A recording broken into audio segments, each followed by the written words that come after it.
ရောက်30ကယ်လိုရမနေ့ကညကျွန်တော်ကယ်လို့ရတာအရှင်ရောက်30ကယ်လို့ရတယ်မနေ့က20ကျွန်တော်တို့ဟိုပါဘောနော်ဟိုဓာတ်ပေါ်တွေရတယ်အခုဒီနေ့ဆိုရင်ဒါအမျိုးသမီးလောင်းတစ်လောင်းထပ်ရတဲ့အတွက်ကြောင့်မလို့ဒါစင်အားဖြင့်တွက်မယ်ဆိုလို့ရှိရင်မနေ့ကအသေး20မှာဆိုလို့ရှိရင်မျိုးသမီးက16ယောက်ယောက်ျားလေး4ယောက်ဖြစ်တယ်ဆိုတော့အခုဒီနေ့1ယောက်ပေါင်းမယ်ဆိုမျိုးသမီး18ယောက်နဲ့မျိုးသား4ဦးပေါ့22ဦးဖြစ်သွားပါပြီ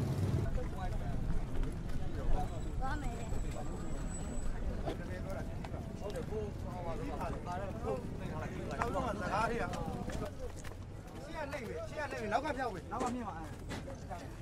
အဲ့ရတဲ့အားမပြုနဲ့